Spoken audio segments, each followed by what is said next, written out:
آپ جانتے ہیں کہ اس دن کیا ہوا جب پرویز الہی والا معاملہ تھا.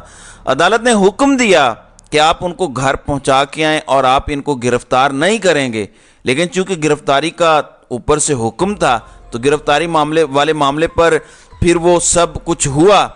اب امجد رفیق کے سامنے توہین عدالت کی درخواست ہے، اس پر انہوں نے سماعت کی ہے اور 3 بڑے افسران کو طلب کر لیا ہے.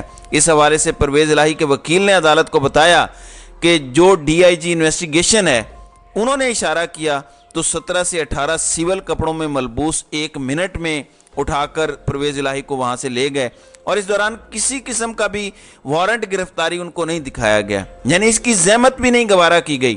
وارنٹ تو اس لیے دکھائے جاتے ہیں کہ کسی شخص کے کوئی حقوق ہوتے ہیں یا ان کو یہ تاثر دیا جاتا ہے کہ آپ کے خلاف قانون کے مطابق کارروائی کی جا رہی ہے یا قانون کے تحت آپ پر الزام ہے تو اگلا مرحلہ یہ ہوگا کہ آپ قانون کے مطابق اس کو ڈیفینڈ کر سکتے ہیں. لیکن ناظرین اکرام، یہاں تو مسئلہ قانون کا ہے ہی نہیں، یہاں مسئلہ ڈنڈے کا ہے، یہاں مسئلہ طاقت کے استعمال کا ہے، یہاں مسئلہ انا کا ہے، یہاں مسئلہ ضد کا ہے، یہاں مسئلہ کلیش آف پرسنالٹیز کا ہے. آپ دیکھیں کہ ابھی خبر ہے کہ چینی کی قیمت 200 روپے پر پہنچ گئی ہے. جو مرضی ہو جائے، ان کرداروں کو عوام سے کوئی غرض نہیں ہے، ان کا مقصد اپنے اقتدار کو طول بخشنا ہے. آج کی ڈان کی خبر ہے، ڈان کی خبر کے مطابق آرمی چیف کی تاجروں سے ملاقات ہوئی ہے. آرمی چیف نے ان کو یقین دلایا کہ ڈالر کی جو شفافیت ہے ایکسچینج ریٹ کے اندر اس کو وہ لے کر آئیں گے. دوسرے نمبر پر لوگوں نے دعویٰ کیا ہے، جس میں عمر اظہر بھی شامل ہیں، ان کے مطابق عاصم منیر نے اس میٹنگ کے دوران اسحاق ڈار اور شہباز شریف کی بہت تعریف کی ہے. آپ جانتے ہیں کہ نگران وزیر اعظم انوار الحق کاکڑ بھی یہی کہتے ہیں کہ ہم پچھلی حکومت کی پالیسیوں کے تسلسل کو جاری رکھیں گے. یہ ایک الگ بات ہے کہ انوار الحق کاکڑ یہ کہہ رہے تھے کہ ان کے وہم و گمان میں بھی نہیں تھا کہ وہ وزیر اعظم بن جائیں گے. ظاہر ہے ان کو خود بھی نہیں پتا ہوگا کہ انہوں نے وزیر اعظم بننا ہے، یہ تو بس فیصلہ جہاں سے کرنے والوں نے کیا ہوگا اور آپ کو خوشخبری سنائی ہوگی. جیسے جمال شاہ بتا رہے تھے کہ وہ آ رہے تھے، ان کو کہا گیا کہ آپ فوراً پہنچیں اور اہلیہ کو بھی ساتھ لے کے آئیں، تو یوں وہ وزیر بن گئے. تو پاکستان میں یہ چیزیں تو ہوتی ہیں، یہ ان سب کی بڑی مہربانیاں ہیں.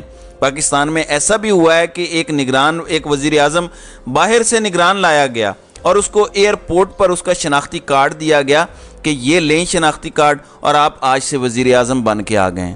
تو پاکستان میں یہ ساری چیزیں ہوتی ہیں. یہ کرتا کون ہے یہ بھی آپ کو پتہ ہے، یہ وہی کردار، وہی طبقہ جو کہتا ہے کہ ہم نیوٹرل ہیں. اب اس ملک میں پاکستان کی یہ حالت کیوں ہے، اس کے ذمہ دار کون ہے؟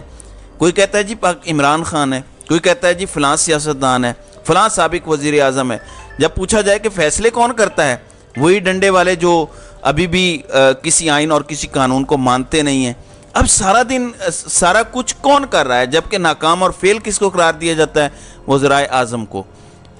اور ناظرین اکرام، یہ ڈرامے 76 سال سے چل رہے ہیں، لیکن عوام اب کھلے عام یہ چیز جانتی ہے کہ اصل کون سے کردار ہیں جو اس ملک کے سیاہ و سفید کے مالک بن کے بیٹھے ہیں اور کس طرح سے اس ملک کو انہوں نے کھوکھلا کیا ہے. ان کے پلے ایک ایسی کامیابی نہیں ہے جسے یہ فخر کے ساتھ بیان کر سکے کہ ہم نے پچھلے 76 سالوں میں یہ بہت بڑا کام کیا ہے. آپ ان کی پالیسیوں کا اندازہ کریں.